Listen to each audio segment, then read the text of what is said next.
Ya, kita sampai di sini di yang terakhir ya, sudah agak lama ya, 2 minggu yang lalu, jadi mungkin teman-teman udah lupa juga ya sampai di mana kemarin gitu. Ya, jadi katekese itu memang bisa dilakukan di gereja, sudah pasti ya, sudah pasti harus dilakukan di gereja, tapi juga dilakukan di luar gereja gitu. Nah, jadi di sini yang mesti kita pahami ya, bahwa pengajaran iman itu bukan hanya dilakukan di gereja saja gitu. Ya. Jadi kalau di luar gereja berarti itu tidak perlu gitu. Ya, berarti artinya pengajaran iman itu harus dilakukan oleh semua jemaat gitu. Ya, jadi kalau di gereja itu berarti menjadi tugas dari para gembala, pendeta atau pastor gitu ya, atau para pemimpin-pemimpin yang macam-macam sebutannya ya. Ada majelis, ada eh, apa namanya tuh, penatua gitu ya. Kalau di gereja Batak itu namanya sintua gitu.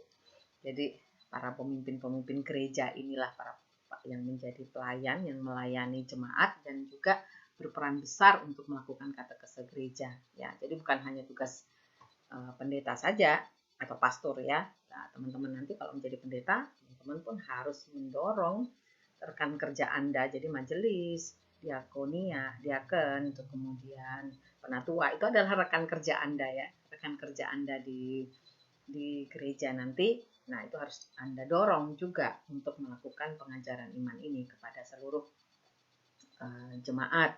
Nah, ini adalah tanggung jawab atau tugas bagi para pelayan di gereja. Lalu nanti ada tugas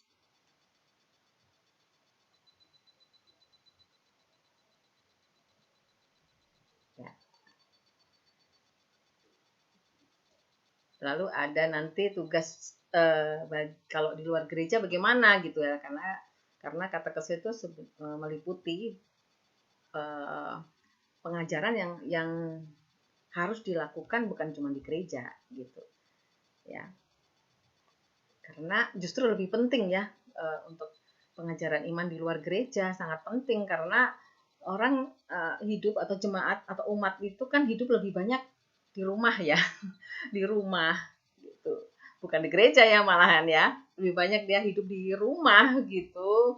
Kemudian juga kalau dia bersekolah maka dia lebih banyak di sekolah daripada di gereja gitu. 7 hari sekolah, ada yang 6 hari ya, 6 hari sekolah, ada juga yang 5 hari ya. Sekarang sudah menganut, banyak sekolah menganut 5 hari kerja gitu ya, 5 hari weekday, jadi weekday workday ya. Jadi hari kerja ada yang 5, ada yang 6 gitu. Sekolah sudah mengikuti itu ya, ada yang 5 hari mereka bersekolah gitu. Lalu di weekend itu mereka bisa bergereja, beribadah dengan lebih fokus begitu. Tapi biasanya yang terjadi enggak juga ya, karena ternyata para siswa-siswa itu hari Sabtu pun dipenuhi juga dengan tugas-tugas ya. Jadi tidak terbebas juga. Begitu juga mahasiswa ya. Mahasiswa itu hari Sabtu katanya libur, tapi ternyata dibuat kuliah pengganti. Kalau di kita mungkin seharusnya tidak ya, karena kalau di kampus kita itu sudah pokoknya weekend, hari Sabtu dan Minggu itu full untuk pelayanan, tidak boleh diganggu gitu ya. Untuk perkuliahan benar-benar harus libur gitu. Ya, tidak ada jam kuliah di hari Sabtu gitu. Dan kami juga para dosen juga biasanya hampir semua para dosen ini juga pelayanan ya, melayani juga di gereja ataupun di tempat lain. Jadi weekend adalah hari untuk melayani. Jadi kami juga tidak akan membuat kuliah pengganti, misalnya ya ada satu halangan di hari kerja itu Senin sampai Jumat, lalu kemudian kita ganti aja dari Sabtu. Itu kalau saya itu tidak akan melakukan itu ya, karena hari Sabtu benar-benar saya pun juga melayani gitu, dan itu tugas pengajaran, salah satu tugas saya ya untuk melaksanakan katekese gereja itu ya di hari paling banyak di hari Sabtu itu ya, justru gitu. Tapi kalau di kampus-kampus yang bukan kampus teologi itu hari Sabtu dipenuhi dengan eh, apa mata kuliah pengganti, kemudian nanti ada praktikum dibuat di hari Sabtu gitu ya, karena dosennya di hari kerja itu dosennya punya kerjaan yang lain, punya proyek ya. Kalau di kampus teknik itu kan banyak dosen yang punya proyek. Saya melayani di eh, bagi mahasiswa Kristen Teknik UGM itu mereka sering sekali gitu kita buat sudah hari Sabtu, harusnya kan itu sudah ayo kita bisa di situ ya, kita bisa persekutuan dengan leluasa, kita bisa mungkin pemuritan ya, bisa melakukan pemuritan atau kelompok tumbuh bersama atau KTB kalau kami bilang gitu ya. Ada pembekalan-pembekalan bagi pengurus, bagi pemimpin KTB gitu. Kita pikir hari Sabtu adalah hari yang bebas gitu.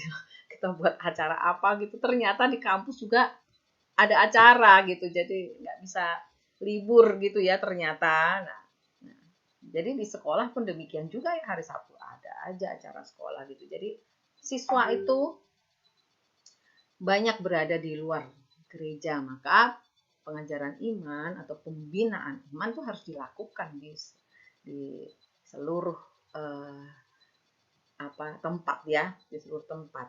Ya, maka ada katekese gereja, nanti ada juga katekese di luar gereja. Nah, ini konsep ya, ini kemarin sudah saya sampaikan ya konsep ini ya, ingat ini saya harus berkali-kali mengatakan ini supaya teman-teman benar-benar ingat ya, tugas pendeta atau gembala itu Anda pemimpin gereja itu bertugas sebagai ini pendeta atau gembala dan sebagai guru, dan tugas sebagai guru itu justru lebih banyak daripada tugas sebagai pendeta dalam hal berkhotbah ya. Jadi tugas sebagai guru atau mengajar itu lebih banyak dibanding tugas berkhotbah ya. Ya, jadi teman-teman jangan hanya memperlengkapi diri dengan berkhotbah semata, tapi yang justru yang paling banyak harus memperlengkapi diri untuk mengajar jemaat.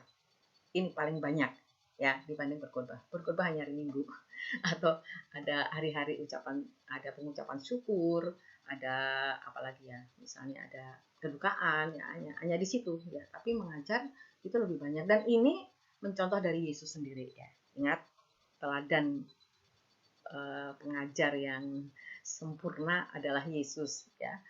Kita teman-teman bisa menggali lebih banyak lagi. Nanti kalau ada waktu saya akan berikan ya apa sih model pembelajaran Yesus yang bisa kita contoh ya.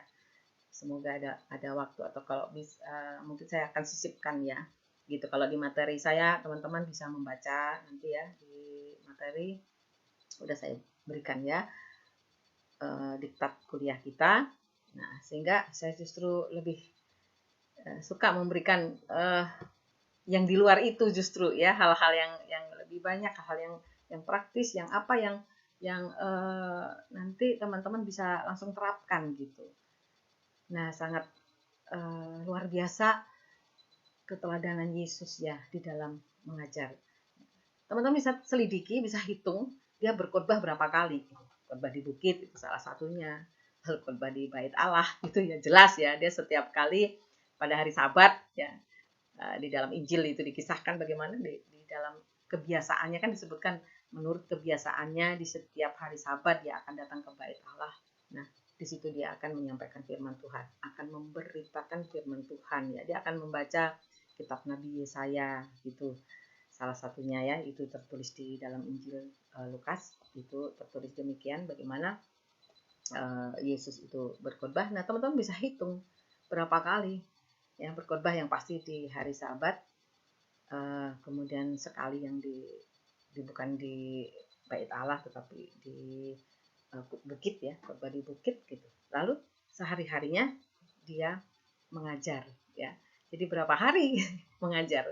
Perbandingannya cukup besar ya. Ya, satu kali di hari Sabat, kemudian yang 6 hari itu kan, yang 6 kali. Jadi perbandingannya sangat sangat besar ya. antara yang mengajar dengan yang berkhotbah. Ya, karena berbeda ya, berkhotbah dengan mengajar itu berbeda. Ya, lebih banyak dia mengajar. Itulah katekese, hakikat dari katekese ya, yang Yesus benar-benar menunjukkan itu. Hakikat katekese bahwa pengajaran iman itu berlaku di setiap waktu, di seluruh tempat, di berbagai tempat, dimanapun kita berada. Ini mesti berjalan terus seumur hidup. Ya, itulah hakikat dari katekese. Nah, kemudian ini sudah kemarin. Ini teman-teman nanti bisa belajar sendiri ya. Pendekatan pengajaran ada di materi saya. Ada pendekatan materi pelajaran. Ini di sini adalah menyusun kurikulum. Jadi alangkah baiknya kalau gereja itu mempunyai kurikulum ya untuk setiap umat, dan baik kalau dikategorikan, misalnya ada kurikulum sekolah minggu. Aduh, saya lupa bukunya.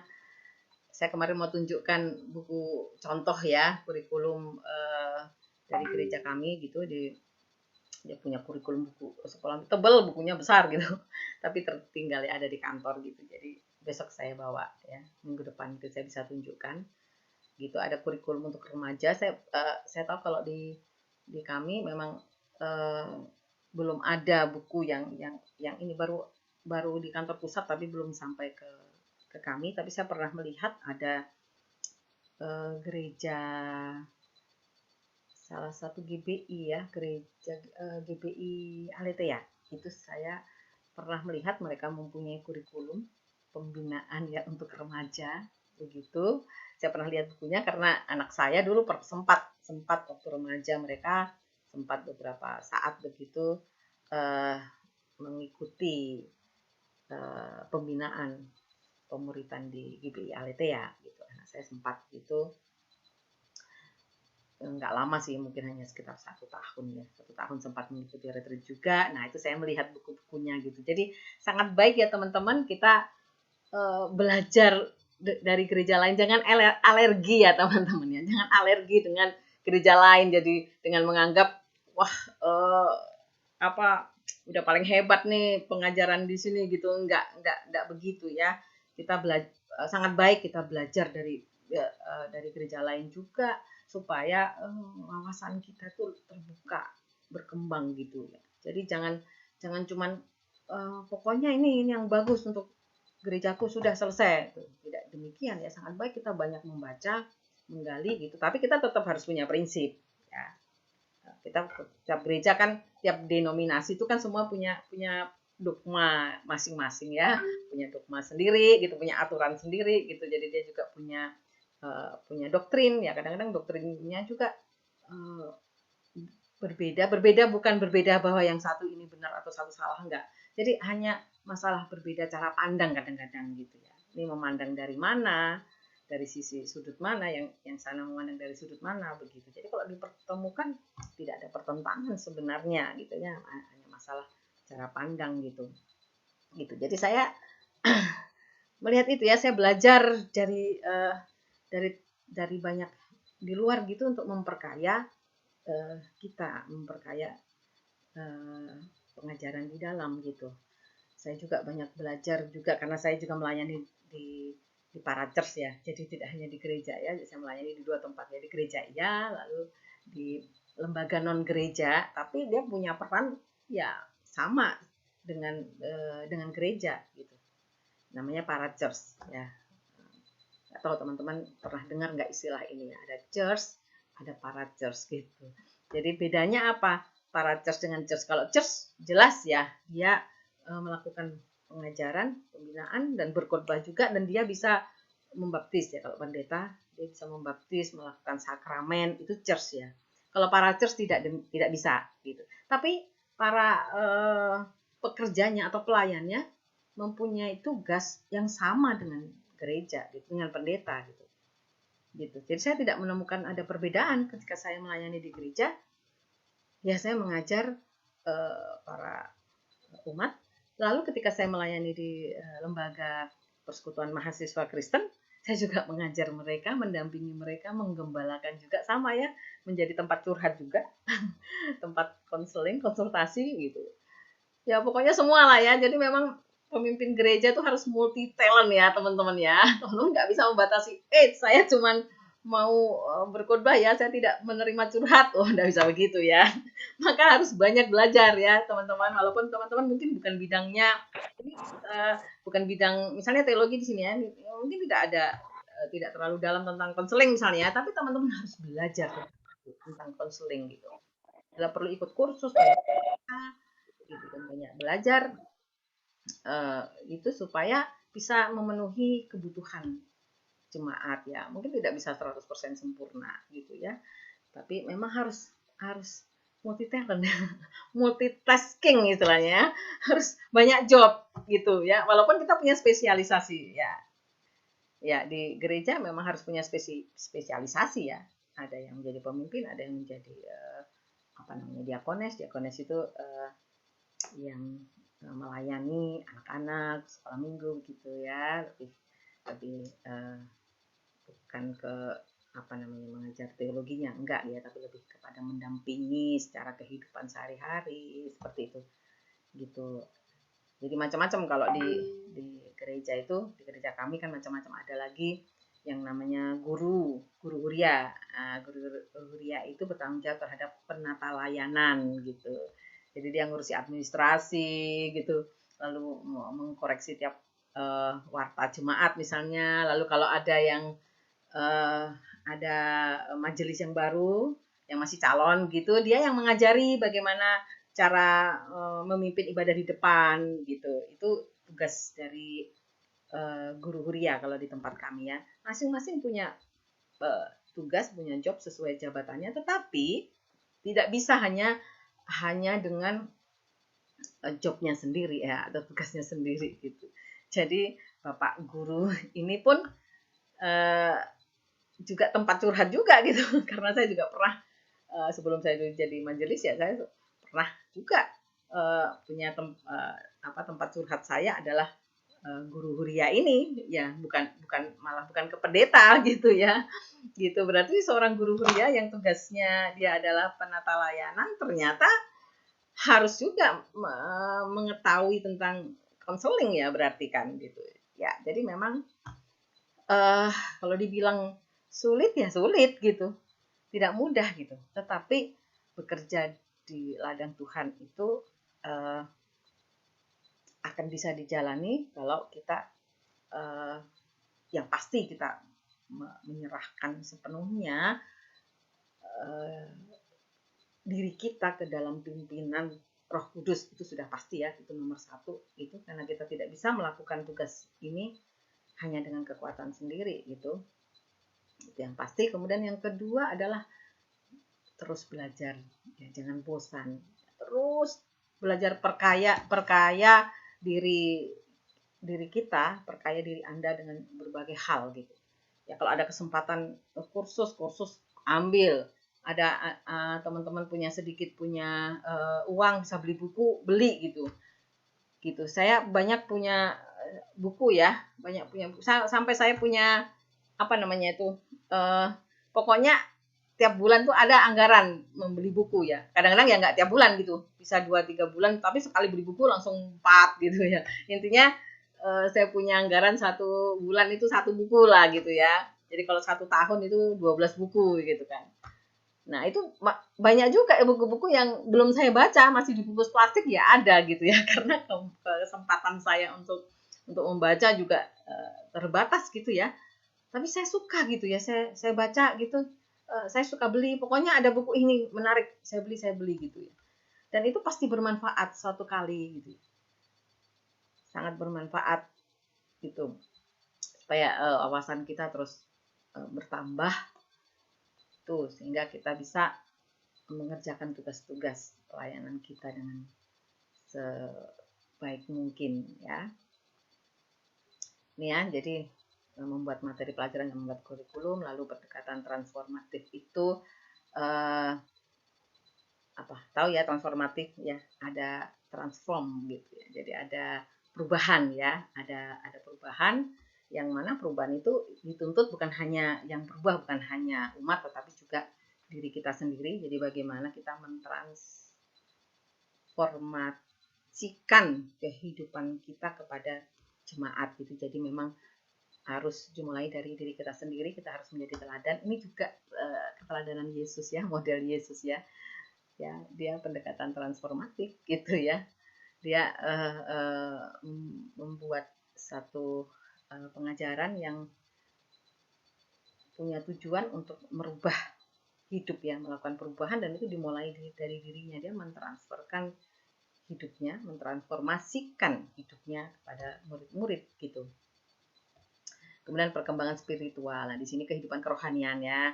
Bagaimana kita sebagai seorang guru nih ya, guru bagi umat itu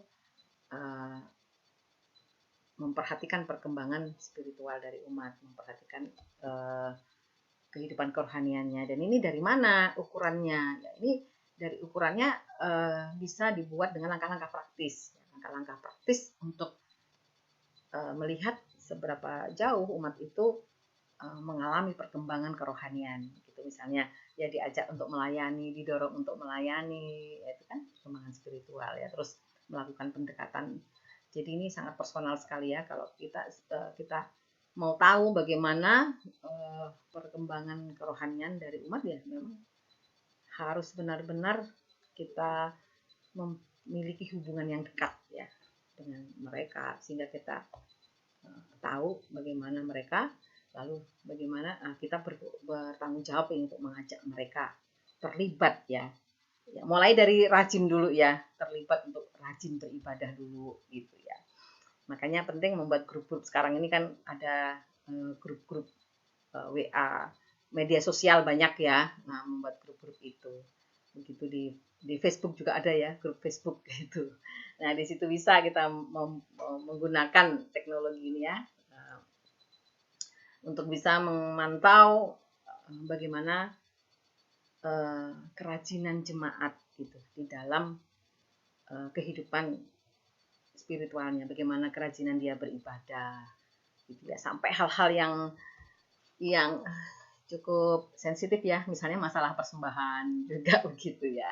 Jadi kami di grup itu sering men-share setiap 3 bulan begitu, kita sharekan laporan keuangan atau bukan laporan keuangan, laporan persembahan jemaat, karena memberikan persembahan itu sudah menjadi kewajiban bagi umat ya, mempersembahkan sebagian dari yang dimiliki, harta yang dipunya, untuk perkembangan pekerjaan gereja Tuhan. Itu sudah menjadi satu kewajiban. Jadi ini masalah sensitif tapi harus kita lakukan ya gitu. Kesannya kok kayak seperti ini, kok kayak kita seperti nagih gitu. Kayak nagih utang. Kadang-kadang saya merasa aduh, kalau sudah mau mengingatkan tentang persembahan ini ya, iuran, kita kan ada iuran bulanan ya, selain persembahan hari pada waktu ibadah, juga ada namanya iuran bulanan, dan itu digunakan memang untuk pengembangan gereja ya, untuk kan gereja harus dipelihara ya, gedungnya itu kan harus dipelihara ya, kalau enggak ya ambruk lama-lama kan. Terus para pemimpinnya, pendetanya kan harus dibayar, digaji gitu. Ya, masa kita tidak membayar orang yang sudah menyampaikan firman Tuhan, dan itu alkitabiah ya. Kita harus memperhatikan kesejahteraan hidup dari orang yang menyampaikan atau memberitakan firman Tuhan. Itu ada di surat Paulus kepada jemaat di Galatia. Gitu. Dia menyampaikan bahwa seorang pemberita firman itu harus hidup dari orang yang menerima pemberitaan firman itu. Jadi secara gampangnya ya menerjemahkan itu adalah bahwa kalau sekarang ya pendeta, berarti pendeta harus hidup dari siapa? Dari jemaatnya, ya kan? Ya, jadi ini mesti disadari. Jadi kita memang tidak usah malu ya sebagai pendeta. Memang pendeta itu hidup dari uang jemaat, gitu. Dan itu alkitabiah, ya. Jadi ya kita tidak perlu merasa malu, teman-teman, nanti tidak perlu malu ya untuk mengingatkan tentang itu ya, tentang persembahan gitu. Ya karena memang pendeta itu hidupnya dari persembahan jemaat gitu. Salah satunya ya, bukan semata-mata untuk kehidupan pendeta ya, salah satunya ya untuk memberikan gaji bulanan kepada pendeta, kemudian juga untuk memelihara gedung gereja. Kalau sudah punya gedung gitu ya harus dipelihara, kalau belum biasanya menabung nanti untuk bisa membangun sendiri gitu kan. Banyak juga masih menyewa-nyewa, yang menyewa atau meminjam gitu. Biasanya itu kalau di gereja kami itu di pos pelayanan itu sering kita pinjam dulu gitu. Seperti di Jogja ini kita meminjam gedungnya kepunyaannya GKJ, Gereja Kristen Jawa yang ada di Wonosari. Itu kita pinjam gitu untuk melakukan ibadah gitu. Kita masih pinjam gitu. Kemudian di Bantul kita pernah kontrak juga, kontrak rumah, masih kontrak begitu ya untuk pos-pos pelayanan. Kemudian di Klaten dulu juga begitu, di Klaten itu juga kita pinjam halaman, ada seorang ibu janda waktu itu, dia sudah tinggal, kalau nggak salah dia tinggal sendiri gitu, jadi dia berikan tiap minggu itu ruangan depannya cukup lumayan gitu ya, dan terasnya itu untuk kita beribadah di situ gitu. Jadi masih pinjam, dan puji Tuhan setelah sekian tahun kita lalui, akhirnya di Klaten itu kita sudah bisa membeli ya, sudah mulai bisa membeli tanah gitu, dan pelan-pelan mulai membangun gitu, dan akhirnya bisa berdiri gereja. Nah itu kan pakai apa gitu? Kan tidak bisa membangun pakai daun ya kan, harus pakai uang. Uangnya dari mana? Uangnya dari jemaat ya kan, gitu. Jadi jangan ini ya, karena ada juga sih jemaat yang kadang-kadang alergi ya, kayak alergi ya dengan ditagih-tagih gitu. Saya pernah mendengar sendiri gitu.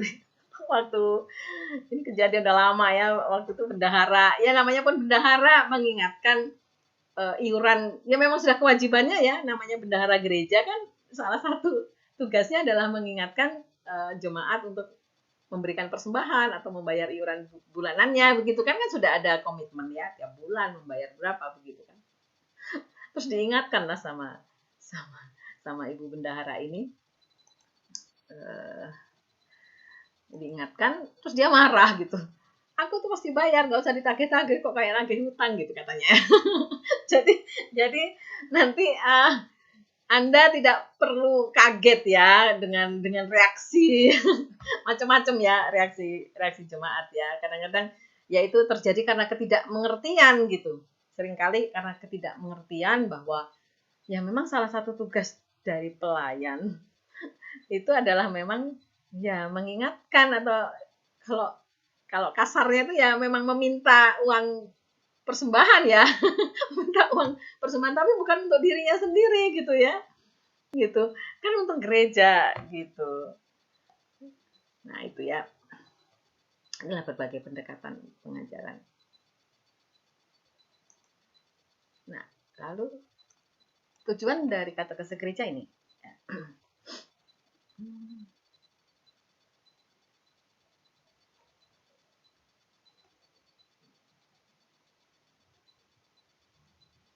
ini ya tujuannya. Yang pertama, jemaat menyadari tugas mereka di dalam gereja sehingga bisa berpartisipasi dalam hidup dan pelayanan gereja. Tadi sudah saya singgung ya, ini berkaitan dengan perkembangan spiritual tadi ya, ke pertumbuhan kerohanian atau pertumbuhan iman mereka gitu. Nah, kita mendorong mereka untuk berpartisipasi dalam hidup dan pelayanan gereja. Itu dengan begitu kita bisa lebih mudah untuk mengukur perkembangan spiritual dari jemaat ya. Kalau jemaatnya tidak melayani kan, atau tidak rajin ke gereja kan, kita cukup sulit ya untuk mengukur, untuk melihat bagaimana perkembangan spiritual dari jemaat gitu. Ya kecuali untuk mereka yang mempunyai masalah kesehatan misalnya, karena kesehatannya, kemudian ada juga yang karena pekerjaannya ya, ada pekerjaan yang memang ekstrim gitu, menggunakan waktu yang begitu banyak ya, sehingga tidak bisa aktif. Itu kasus khusus ya. Ya, mereka yang bekerja, misalnya yang bekerja di perminyakan, pertambangan begitu ya.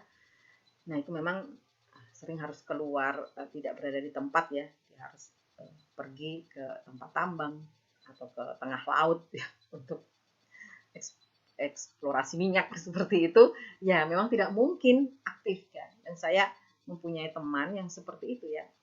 Salah satu alumni, kebanyakannya anak dari alumni dari teknik ya, dari teknik yang bekerja di perminyakan.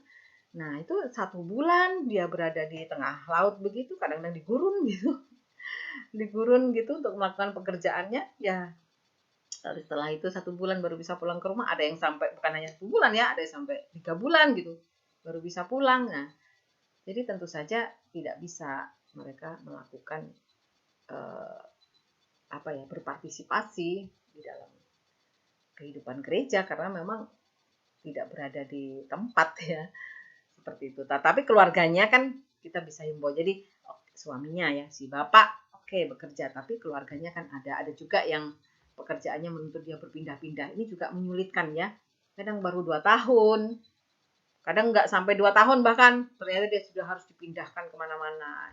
Seperti misalnya pegawai PLN itu sering ya, bank juga begitu, berpindah-pindah dari satu kota ke kota yang lain. Seperti BUMN ya, BUMN atau PNS gitu kebanyakan seperti itu dia berpindah-pindah. Nah, ini juga tidak bisa aktif dalam kehidupan pelayanan gereja itu karena satu kasus tertentu. Jadi kita harus mengerti juga ya seperti itu ya. Tapi keluarganya bisa kita dorong kan, istrinya biasanya tetap tinggal gitu. Nah, istrinya lah yang bisa kita dorong ya untuk tetap bisa berpartisipasi aktif di gereja. Nih. Kemudian yang kedua, jemaat memahami pengajaran tentang Allah dan perjanjiannya, Yesus Kristus dan Roh Kudus. Ini tentang Tritunggal, doktrin Tritunggal. Ya, apalagi Tritunggal ini adalah doktrin yang sangat sulit ya, yang sangat sulit. Kita sendiri tuh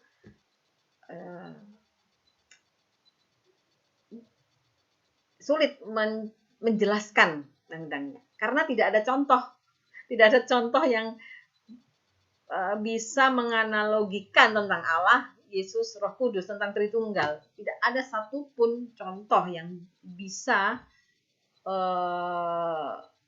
ilustrasi ya yang bisa menjelaskan ini secara tepat. Itu tidak ada ya. Karena kita manusia yang terbatas, sementara yang mau kita ajarkan adalah tentang Allah, Bapa, Yesus Kristus dan Roh Kudus yang tidak terbatas, yang berkuasa ya. Bagaimana kita bisa membuat satu contoh yang misalnya contoh entah benda, entah satu kehidupan di dunia ini untuk memberi contoh atau ilustrasi untuk Tritunggal ini. Nggak ada yang nggak bisa ya. Ada yang bilang katanya ada banyak contoh ya, beberapa contoh yang disampaikan misalnya tentang kursi ya, ada kursi itu kan ada sandarannya, ada kakinya gitu ya. Terus nanti kalau kakinya nggak ada dia nggak bisa berdiri seperti itu ya. Itu sebenarnya nggak tepat ya. Jadi tidak ada satupun sebenarnya ilustrasi yang bisa untuk membuat contoh Tritunggal. Ini kesulitan kita. Ada yang mencontohkan yang hampir bisa dibilang seperti benar padahal nggak benar. Ini bicara tentang peran katanya. Ya, ada yang mencontohkan seperti itu ya.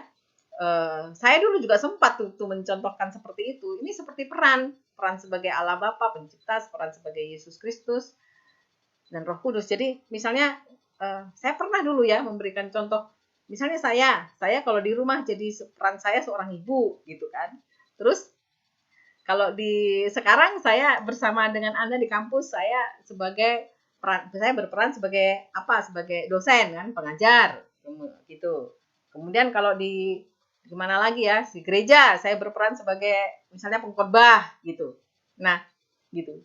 Dulu saya pikir ini sudah contoh yang pas gitu. Ternyata itu juga tidak pas gitu. Kenapa? Nah, karena saya tidak bisa berada di tempat bersamaan. Sementara mereka ini, tiga pribadi ini, Allah, Yesus dan Roh Kudus, kan bisa berada di tempat yang bersamaan gitu. Dengan tiga peran, mereka punya peran sendiri-sendiri, tapi bisa berada di tempat yang bersamaan. Sementara saya tidak. Kalau saya sudah keluar dari rumah, berarti di rumah sudah nggak ada saya kan? Peran saya sebagai ibu sudah nggak ada gitu, karena saya nggak ada lagi di rumah kan? Seperti itu. Sementara tidak demikian dengan Allah, Yesus dan Roh Kudus gitu. Walaupun dia berperan sebagai pencipta, Allah Bapa pencipta gitu. Pada saat yang sama ada Roh Kudus yang mengurapi kita, bisa bersamaan gitu. Tidak hilang, tidak berarti ketika Allah Bapa mencipta lalu Roh Kudus tidak ada, mereka bersama-sama terus gitu. Hanya bisa berperan berbeda-beda dan bisa dalam ke semua di semua tempat gitu, menembus batas ya, menembus batas waktu dan tempat ya. Ya, pada saat Yesus Kristus menjadi manusia gitu, apakah kemudian Allah Bapa itu hilang? Tidak ada. Tidak demikian kan, tetap ada. Apakah Roh Kudus juga waktu itu tidak ada, hilang entah kemana kan tidak. jadi jadi akhirnya saya tahu ya bahwa wah, apa yang pernah saya anggap itu sebagai ilustrasi yang benar ternyata itu tidak benar juga gitu. Ya, tidak ada ya teman-teman. Jadi memang akhirnya hanya iman gitu. Jadi kalau sudah Anda mendapatkan ada yang mendebat seperti itu ya, kan kita sering debat tentang Allah Tritunggal ini ya. Ya kan, sering didebatkan, sering di apa ya, di dijatuhkan di sini gitu. Nah, lalu bagaimana kita pembelaannya? Ya hanya oleh iman karena memang tidak ada penjelasan yang tepat untuk menjelaskan tentang Allah Tritunggal. Ya kan? Karena ya bagaimana kita bisa mengilustrasikan Allah, Allah yang menciptakan kita ya yang uh, apa begitu besar ya. Kita tak bisa mendefinisikan tentang ini ya. Gitu. Jadi mau pakai akal seperti apapun tidak akan bisa. Jadi akhirnya ya oleh iman gitu pada akhirnya. Jadi jangan hati-hati ya di sini ya. Tidak semua ilustrasi itu bisa kita pakai untuk mendefinisikan Allah. Ya, bahkan tidak bisa sebenarnya, tidak ada satupun sebenarnya ilustrasi yang ada di dunia ini bisa kita pakai untuk menyamakan atau untuk menggambarkan tentang Tritunggal ini. Gitu. Kemudian yang ketiga ini jemaat mengenal Allah dalam kehidupan mereka sehingga mereka bisa hidup bersama-sama dengan Allah. Nah, ini berkaitan tadi dengan pendekatan transformatif tadi ya. Jadi bagaimana pengajaran itu yang diajarkan itu bisa mereka hidupi itu di dalam kehidupan mereka sehari-hari ya, dan bagaimana mereka bisa hidup bersama-sama dengan Allah. Jadi bukan hanya sekedar teori. Tugas kita memang tidak mudah ya.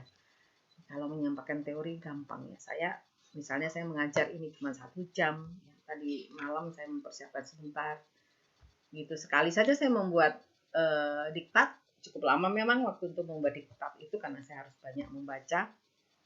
Gitu, dan itu terus melalui revisi ya. Diktat saya yang sekarang ini sudah revisi yang ke-4 saya rasa ya. Karena setiap tahun saya baca kembali, kemudian saya revisi kembali. Itu pun belum selesai ya. Sudah revisi ke-4 masih ada 1 bab yang itu cuman poin-poinnya saja tapi belum ada isinya. Karena saya belum selesai membuatnya. Jadi terus ada pembaruan ya. Kita harus belajar ya. Harus terus-menerus belajar gitu. Nah itu sangat mudah. Saya selesai ini. Saya tadi siapkan, tadi malam saya ulang sebentar. Saya buatkan PPT kan ya sebentar buat PPT kan.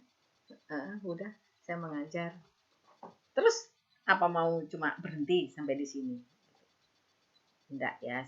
Jadi saya berharap apa yang saya ajarkan itu Anda bisa juga terapkan di dalam kehidupan Anda untuk nanti menjadi bekal Anda bisa Anda mengajar kembali ke jemaat gitu, dan jemaat juga bisa menghidupi ajaran itu di dalam hidup, bagaimana mereka hidup bersama-sama dengan Allah. Jadi bukan cuma kenal, oh ya tahu sudah gitu ya, supaya ketika jemaat dan kita sendiri beribadah atau mengikuti semua kegiatan ataupun perayaan di gereja, itu bukan hanya menjadi seremonial saja. Di depan tadi saya sudah ungkapkan ya tentang Paskah. Saya mengingatkan, bukan hanya mengingatkan Anda, mengingatkan dan merefleksi diri saya sendiri. Apakah saya merayakan Paskah ini cuman seremonial, rutinitas setiap tahun gitu? Ya kalau cuman begitu akhirnya cuma dapat capeknya. Tapi ya itu sia-sia kalau kita tidak menghidupi arti kebangkitan dari Kristus di dalam hidup kita. Ya. Akhirnya ya cuma capek aja dalam sepekan kemarin, kemudian kalau ikut terlibat dalam panitia-panitia Paskah ya, karena di kampus Fakultas Teknik juga ada Paskah juga ya, mereka sudah membentuk panitia Paskah beberapa minggu yang lalu gitu, sekarang sudah mulai sibuk rapat-rapat gitu. Jadi bukan cuma mengenal Allah di permukaan ya, tapi benar-benar mengenal Allah yang hidup dan bagaimana bisa hidup bersama-sama dengan Allah, menghidupi setiap firman. Nah, itu tugas kita ya. Kemudian yang keempat, jemaat diperlengkapi bagi suatu hidup yang bertanggung jawab di dalam dunia. Ya, mengajar jemaat untuk bertanggung jawab supaya mereka dapat menjadi saksi dan pelayan Kristus di tengah-tengah dunia ini. Ya. Kalau yang pertama tadi bagaimana dia berpartisipasi dan aktif di dalam pelayanan dan kehidupan dan pelayanan di gereja, ya kan? Kemudian bagaimana kehidupan yang ketiga, yang poin ketiga ini bagaimana mereka bisa menghidupi pengajaran iman itu di dalam kehidupan sehari-hari, ya, menghidupi bagaimana Allah itu hidup di dalam kehidupan sehari-hari. Nah, yang keempat ini menjadi saksi ya. Jadi bagaimana hidup yang sudah dijalani ini menjadi berkat bagi orang lain, tidak terbatas orang Kristen saja. Jadi bagaimana dia hidup, dia kalau anak sekolah ya bagaimana dia menjadi saksi dan pelayan Kristus di sekolahnya gitu. Kalau di rumah ya bagaimana menjadi saksi di rumahnya. Di kampungnya misalnya bagaimana dia menjadi saksi di kampungnya gitu. Jangan malah nanti yang keluar adalah itu kok orang Kristen itu kok sombong ya. Nah, itu gawat ya. Gawat. Kalau kita terlalu misalnya ya karena kita mengajarkan tentang mengajarkan tentang jaminan kehidupan, jaminan keselamatan ya. Kita sudah punya meterai ya kan, saya sering bilang begitu ya, kita harus bangga punya Allah, kita harus bersuka cita punya Allah karena kita sudah punya surat yang ada meterai yang sah bahwa kita akan hidup di surga gitu. Nah, kalau tidak waspada itu menjadi sombong dan akhirnya malah menjadi eksklusif ya. Ini tantangan bagi kita ya teman-teman untuk mengingatkan, karena seringkali ini kejadian fakta ya bahwa mereka yang aktif di pelayanan gereja ataupun di kampus itu karena sangat banyak kegiatan di gereja dan di kampus ya, kadang ada yang hampir tiap hari, kalau nggak di gereja ya di persekutuan kampus begitu, akhirnya mereka jadi eksklusif ya, tidak sengaja karena terbawa oleh seringnya mereka kalau ada waktu sedikit di kampus, misalnya ini saya beri contoh mahasiswa teknik yang aktif di pelayanan kampus ya, di pelayanan persekutuan kampus. Itu ketika mereka ada waktu sedikit, misalnya ada jam-jam kuliah kosong gitu ya, lalu mereka ketemu membahas tentang tugas pelayanan di kampus gitu. Kemudian mereka juga ketemu untuk persekutuan bersama. Jadi kalau ditanya sama teman, mau kemana? Aku mau ke PMKT, namanya PMKT ya, Persekutuan Mahasiswa Kristen Teknik gitu. Kalau enggak, aku mau persekutuan doa. Di mana? Di sekretariat PMKT gitu. Kalau enggak, aku mau ibadah, karena di waktu kita masih onsite, itu sebulan 2 kali kita melakukan persekutuannya di kampus gitu. Jadi pada jam-jam saudara kita beribadah sholat Jumat, nah kita melakukan juga ibadah gitu di situ. Jadi bersama-sama ya, tidak mengganggu waktu kuliah, sama-sama beribadah.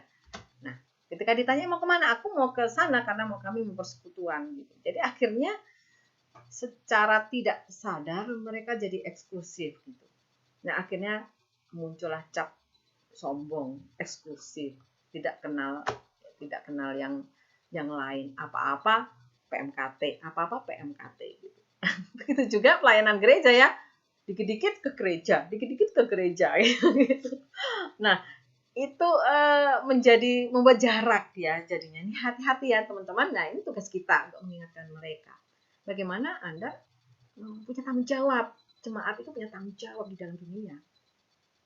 Ya, tanggung jawabnya apa? Menjadi saksi Kristus. Ya, seperti apa sih katanya orang Kristen itu sukacita, orang Kristen itu hidup di dalam kedamaian, ya. Orang Kristen itu sudah diselamatkan, ya. Katanya sudah ditebus dosanya. Nah, itu ada dampak enggak di tengah-tengah kehidupan mereka? Jadi konteks dunia ini adalah konteksnya mereka ya. Kalau anak sekolah ya konteks di tengah-tengah sekolahnya gitu. Nah, kalau sekolahnya sekolah Kristen tidak terlalu pusing ya karena teman-temannya juga Kristen kan gitu kebanyakan ya. Tapi kalau sekolahnya misalnya sekolah negeri gitu, nah akhirnya lebih banyak yang bukan Kristen. Nah, ya jangan sampai malah mereka menjadi cap, wah orang Kristen itu ternyata sombong gitu ya, ternyata eksklusif ya, nggak mau bergaul dan sebagainya. Nah ini ya, ya ini tujuan keempat ya.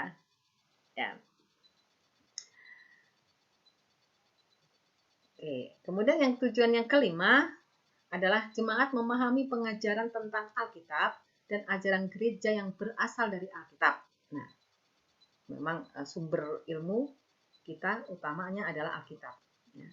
Tapi ini kembali ya, kita perlu juga belajar banyak hal di luar. Kita perlu juga banyak membaca buku-buku yang lain ya.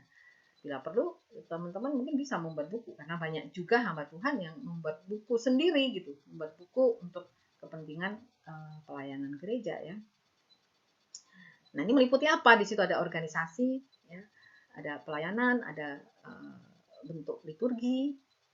Ini penting ya mengetahui bentuk liturgi setiap gereja, karena setiap gereja bisa berbeda-beda. Ada yang sama, tapi ada juga yang berbeda. Kemudian tentang sejarah dari gereja, ya, budaya dan lain-lain gitu. Ya, itu makanya pentingnya teman-teman banyak belajar, banyak membuka mata, membuka telinga ya untuk belajar menggali berbagai macam pengetahuan di sekeliling kita ya yang Anda bisa pelajari ya. Sumbernya memang Alkitab, tetapi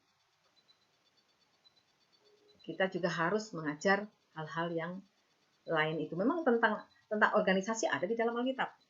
Ya, ada. Kita bisa belajar tentang organisasi.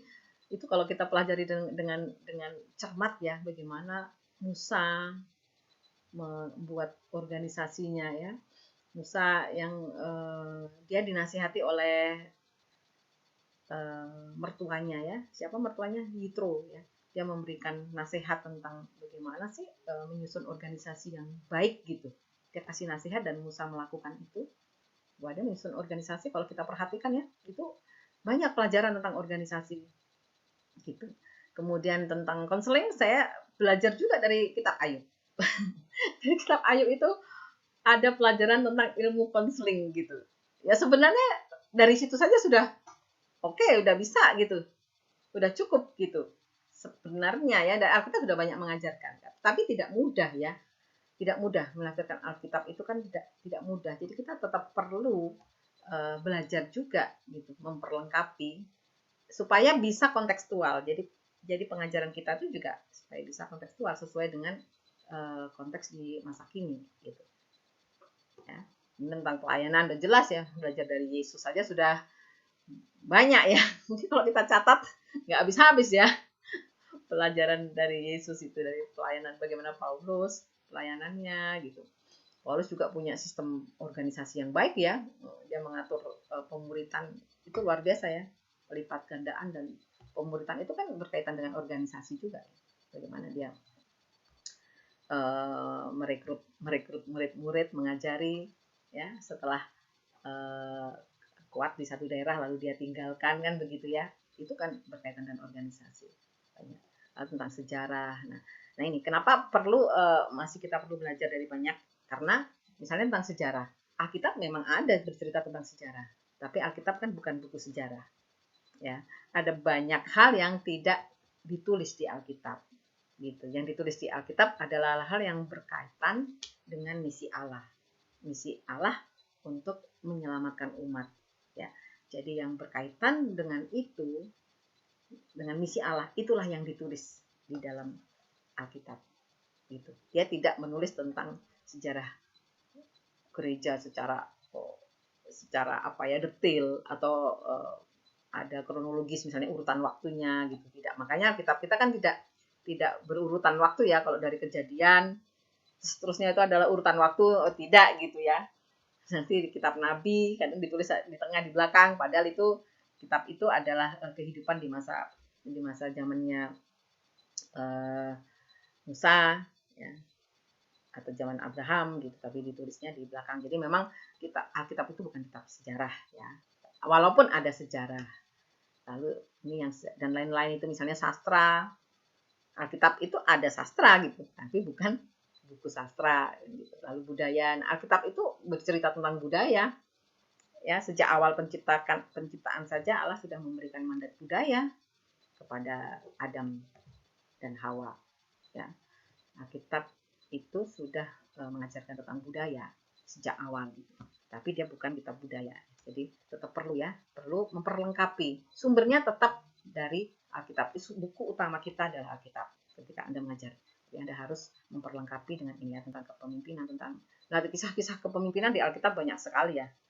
Ya, saya banyak belajar gitu tentang tokoh-tokoh para pemimpin.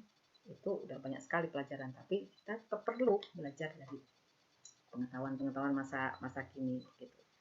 Ya, apalagi di masa sekarang ini ya, zaman dulu nggak ada pertemuan Zoom meeting, nggak ada ya. Semua pertemuan yang dilakukan Yesus adalah pertemuan tatap muka langsung gitu. Tidak ada pertemuan Zoom meeting gitu ya. Sekarang ada pertemuan Zoom meeting gitu. Jadi berarti kan kita harus terus menggali ya apa yang dapat apa yang Tuhan mau gitu dengan peristiwa sekarang ini gitu. Ya, tapi secara prinsip dasar sumbernya adalah Alkitab. Ya, ini tujuan dari katekese gereja. Ada pertanyaan sampai di sini?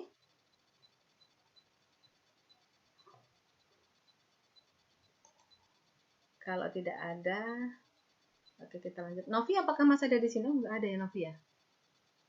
Oh, Novi sudah keluar. Tadi katanya itunya Bu, kuotanya habis. Oh, iya. Ya udah. Padahal saya mau ada yang lupa saya tadi pas ada, harusnya saya sampaikan. Ada hal yang mau saya sampaikan ke Novi ya. Karena tugasnya saya cek ternyata nggak ada, katanya dia kirim ke email, saya cari di email tidak ada. Ya udah nanti saya WA aja. Nah, ini tujuan akhirnya. Ini tadi tujuan katekese ini ya, yang 5 ini detailnya. Nah, tujuan akhirnya adalah ini. Ya, belajar percaya secara kognitif dengan mempelajari semua yang difirmankan Tuhan sampai suatu saat sang murid akan merasa terpanggil oleh Tuhan dan Roh Kudus yang meyakinkannya perihal keselamatannya. Jadi ini inti dasar prinsip secara kerohanian ya. Gitu. Jadi arahnya memang ke iman ya, ke kepercayaannya ya. Gitu. Bahwa dia adalah murid yang dipanggil. Jadi dia setiap jemaat nanti akan merasakan bahwa ada panggilan Tuhan dan Roh Kudus. yang meyakinkannya perihal keselamatannya. Jadi ini sampai ke situ, ini dasar sekali ya. Ini tujuan akhirnya itu seperti itu. Jadi semua yang 5 ini itu ada di dalam tujuan akhir ini gitu.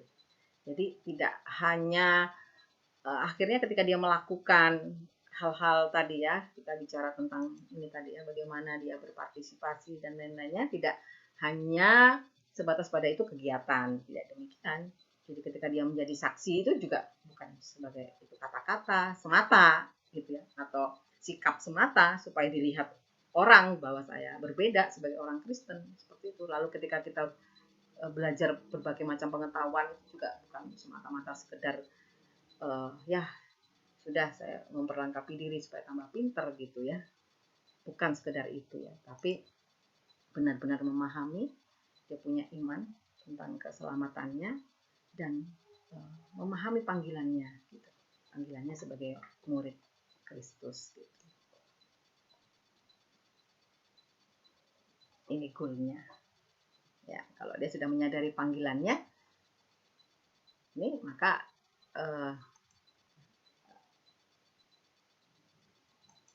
akan aman ya. Ya mungkin jaringan ya kalau suara saya tidak. Suara Ibu belum kedengaran, Bu.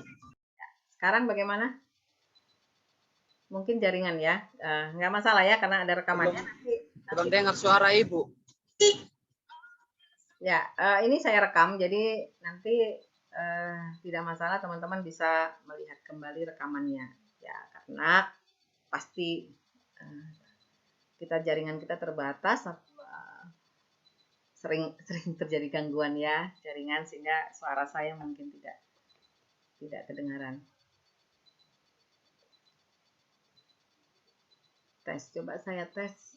Ya, kalau di indikator suara saya masih oke sih. Ya, Jeffrey mungkin karena gangguan ya, karena gangguan jaringan. Karena kalau saya tes di indikator saya sudah masih cukup kedengaran, masih terdengar.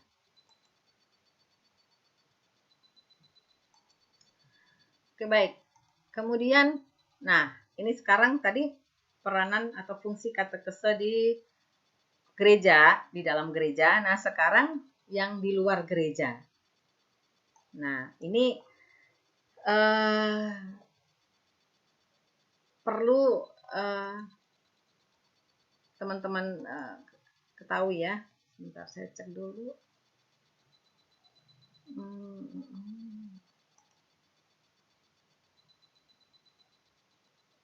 Oke, tes. Oke. Ya mungkin Jeffrey tidak bisa dengar karena saya rasa karena jaringannya ya. Ya, karena indikator di tempat saya mic-nya masih bagus ya, masih oke gitu.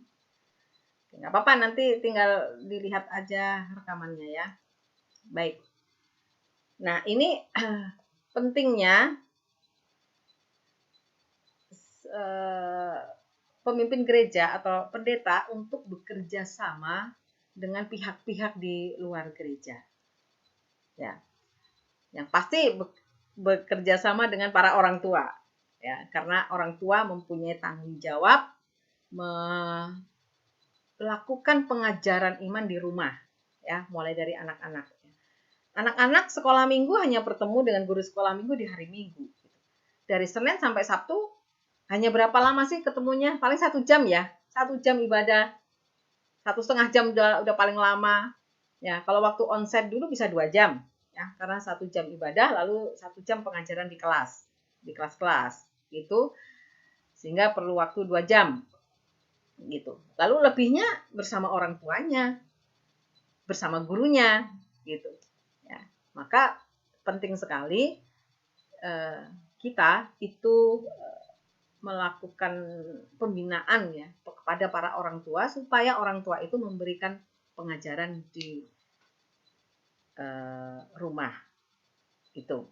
Ini penting sekali. Maka kalau di sekolah minggu itu seringkali kita jadi membuat proyek-proyek gitu ya, ada tugas gitu untuk dilakukan di rumah. Ya dengan sendirinya orang tua akan ikut memantau ya, akan membantu anak-anaknya untuk membuat tugas itu, dan juga akan mengetahui apa sih yang diajarkan oleh guru dari anak-anak itu gitu. Jadi ikut bersama-sama dengan orang tua ya. Ini karena ada tugas juga pengajaran iman di luar gereja ini dengan orang tua. Kemudian yang kedua dengan guru agama ya. Jadi sangat penting juga para pemimpin gereja atau pendeta itu bekerja sama dengan guru agama di sekolah gitu. Ada sekolah-sekolah yang mengadakan katekisasi itu di sekolah. Jadi bukan di gereja. Ada sekolah-sekolah di Jogja ini ada. Itu sekolah Bobkri ya. Bobkri 1 dan Bobkri 2. Kalau Bobkri 3 saya kurang tahu ya. Tapi sekolah Bobkri, SMA Bobkri itu bekerja sama dengan GKJ, Gereja Kristen Jawa. Lalu katekisasinya itu dilakukan di sekolah gitu. Jadi yang mengajar adalah gurunya gitu. Lalu tapi di akhir periode pelajaran atau juga kadang-kadang sekali-sekali gitu pendeta yang datang mengajar katekisasi ya. Nah, itu baru bicara tentang katekisasi. Lalu juga masalah pengajaran pelajaran agama di sekolah ya. Ini perlu jadi supaya ada nyambung ya apa yang diajarkan di sekolah dengan apa yang diajarkan di gereja, lalu apa yang diajarkan orang tua itu nyambung gitu. Ya, jangan sampai nanti di gereja, Bapak Pendeta ngajarkan ini, lain pula dengan yang diajarkan Pak gurunya gitu kan.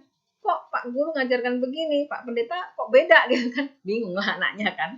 Lalu orang tuanya beda lagi. Nah, ini ya. Makanya tidak boleh ada eksklusivitas di sini ya. Udah urusanku cuma gereja selesai. Aku nggak perlu. Yang penting aku bisa khotbah, aku nyiapkan kurikulum, buku-buku pengajaran yang tebel-tebel gitu ya kan, gitu, dan bisa menghasilkan duit ya buku-buku itu ya kalau dijual gitu kan. Ya salah satunya contohnya saya membeli buku katekisasi kepunyaan GKJ Kebonarum Klaten. Itu Bapak pendetanya yang menyusun itu, lalu saya beli untuk menambah pengetahuan saya ya. Ada katekisasi ini pendeta di Klaten, ada salah satu GKJ di Klaten gitu ya. Menghasilkan duit gitu ya. Ya, jadi tidak bisa berkutat hanya di situ. Jadi sangat penting ada sinkronisasi ya. Jadi supaya pengajarannya sama. Kalau Anda mengajarkan doktrin tentang Tritunggal misalnya, ya sama yang diajarkan nanti orang tua kepada anak, sama juga nanti yang diajarkan guru agama di sekolah mereka. Ya, bukan hanya bicara tentang katekisasi ya. Bukan hanya bicara tentang katekisasi, tapi juga bagaimana mengajar agama. Itu memang tugas guru di sekolah. Tapi penting selalu ada sinkronisasi dengan pengajaran di gereja. Nah, maka sangat baik ya praktek-praktek di sini kalau bisa itu dilakukan di semua gereja, sangat baik. Di GKJ itu seperti itu ya. Dia bekerja sama dengan sekolah. Jadi ada sinkronisasi kan, apa yang diajarkan di gereja dengan yang di sekolah, dengan yang diajarkan orang tuanya di rumah itu sama ya, sehingga makin kuat pengajaran imannya, jadi makin kuat, bukan makin bingung ya kan. Jadi kalau nggak sama nih makin bingung kan muridnya gitu. Nih kita lihat ya peranan atau fungsi katekese di luar gereja. Nah ini dia peranan katekese di sekolah ada 4 ya. Pengajar dapat menyampaikan Injil kepada banyak murid yang sukar dikumpulkan dalam pengajaran gereja mereka sendiri. Nah ini ya. Kalau di sekolah karena sudah jadi tiap minggu ya ada, karena itu menjadi salah satu kurikulum ya pelajaran agama ya, dengan sendirinya dia akan ngumpul ya. Kalau di gereja kan ada aja yang nggak datang kan. Nah, pengajaran di sekolah minggu aja nggak semua datang. Nanti ada PA misalnya di pemuda di gereja kami juga gitu. Ada tiap Kamis itu sebenarnya pengajaran firman Tuhan, kita PA di situ, kita diskusi di situ. Yang datang hanya beberapa orang gitu, sedikit. Sulit ya. Ya anak sekolah, semua sama ya, anak sekolah minggu, semua sama gitu. Sulit mengumpulkan pengajaran di gereja mereka sendiri. Maka dilakukan di sekolah tuh memang sangat paling efektif sekali. Ya sudah pasti kan muridnya datang gitu. nggak perlu susah-susah mengumpulkan ya pas di jam pelajaran agama itu kan. Nah inilah peranannya katekese di sekolah seperti ini ya. Kemudian yang kedua, para murid menerima pendidikan agama Kristen di sekolah akan merasa bahwa pendidikan umum dan agama itu bukan dua hal yang tak ada hubungannya, melainkan sebaliknya harus berjalan bersama-sama. Ini ya teman-teman, ini namanya pelayanan atau pengajaran holistik ya, menyeluruh. Jadi nggak ada oh ini yang rohani, ini yang ini sekuler gitu, yang jasmani, tidak. Tapi itu semua ada hubungannya ya, hal yang rohani dan jasmani, pendidikan yang umum dan pendidikan agama itu semua berkaitan. Makanya harus banyak belajar. Jadi bukan cuman baca Alkitab saja ya, sangat perlu sekali kita belajar banyak hal gitu. Ya karena jemaat kita kan bukan dari teologi ya. Jemaat kita kan dari orang umum ya. Kalau kita nggak pernah belajar tentang manajemen, nggak pernah belajar tentang peternakan misalnya gitu ya, banyak hal gitu ya. Misalnya jemaat kita banyak orang peternakan, sangat bagus loh kita belajar tentang ilmu beternak misalnya contohnya. Nah ini ya. Nah dari awal akhirnya murid itu pun sendiri sudah mempunyai pemahaman bahwa itu antara rohani dan jasmani itu mestinya berhubungan dan berjalan sama-sama. Kemudian yang ketiga, pengajar dapat memberikan penjelasan yang lebih luas tentang apa yang dipelajari dalam katekese gereja. Nah ya kan karena di gereja terbatas ya pertemuannya, sering banyak juga kehadirannya sering tidak 100%, ya banyak nggak datang gitu. Nah, kalau di sekolah kan sudah jelas itu menjadi materi pelajaran agama. Nah, sehingga penjelasannya bisa lebih luas karena tiap minggu ada kelas agama. Ini ya. Nah, jadi penting sekali ya pendeta gereja itu bekerja sama dengan sekolah ya, tidak jalan sendiri-sendiri gitu ya. Kemudian yang keempat, pengajar dapat mendidik para murid supaya mereka dapat hidup secara bertanggung jawab menurut firman Allah dalam tindakan maupun perkataan ini. Sama ya dengan gereja tadi. Nah ini di sekolah. Nah ini di dalam keluarga. Peranan katekese di dalam keluarga. Yang pertama, dapat menjadikan anak-anak serupa dengan Kristus. Kepala keluarga bertanggung jawab mengajarkan hal itu kepada anak-anak. Nah, saya sudah jelaskan tadi di awal ya. Nah kita pegang kepala keluarga ini. Ya, kita pegang yang kita pegang benar gitu ya, supaya dia bisa mengajarkan yang kebenaran kepada anak-anak. Kemudian yang kedua, dapat membuat anak-anak mengalami perwujudan imannya kepada Allah dalam kehidupan hubungan keluarga sehari-hari. Nah, sudah saya jelaskan juga. Yang ketiga, kebaktian keluarga dapat menumbuhkan kedekatan dengan Allah dan hubungan yang erat antar anggota keluarga. Nah ini perlu juga ya membuat kebaktian keluarga. Kalau kami di HKBP sering seperti itu. Kami sering share-sharekan ibadah-ibadah, tata ibadah. Kalau mereka tidak bisa ke gereja, maka bisa melakukannya di rumah. Dan juga ada ibadah-ibadah khusus ya yang dilakukan. Misalnya kalau waktu Natal kan tanggal 25 ya. Lalu tanggal 23 itu ada ibadah keluarga. Jadi kita kirimkan tata ibadah keluarga supaya sebelum jemaat itu beribadah bersama-sama dengan yang lain itu di gereja sudah dimulai dari rumah gitu. Jadi tanggal 23 Desember itu kita kirimkan tata ibadah keluarga di rumah untuk mereka merayakan Natal terlebih dahulu di rumah. Baru tanggal 24-nya bersama-sama dengan yang lain gitu. Jadi dimulai dari keluarga. Ini konsepnya ya, konsepnya perayaan apapun itu dimulai dari keluarga. Itu makanya ada ibadah untuk keluarga. Ini sangat penting membuat kebaktian-kebaktian di dalam keluarga. Ya, untuk menumbuhkan kedekatan dengan Allah dan juga antar anggota keluarga. Kemudian yang keempat, kepala keluarga harus memimpin keluarganya menjadi keluarga Kristen yang baik dan menjadi teladan dalam kehidupannya. Yes. Oke.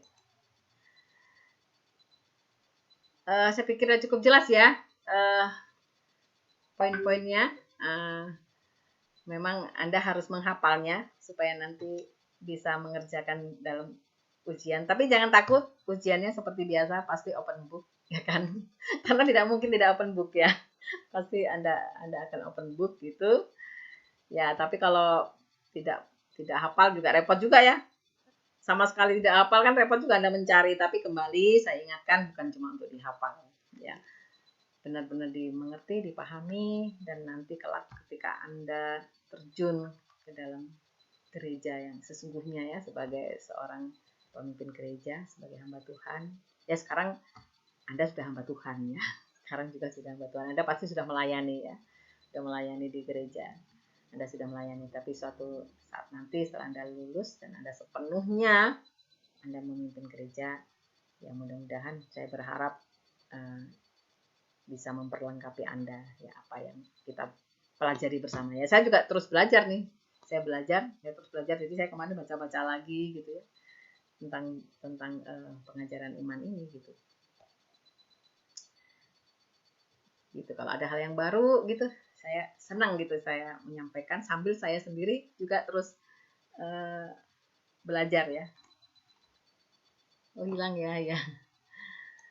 Oke, enggak apa-apa, nanti dilihat rekamannya ya, Ewa, Jeffrey. Aduh, kondisi kita memang sulit, kita terima, kita bersyukur.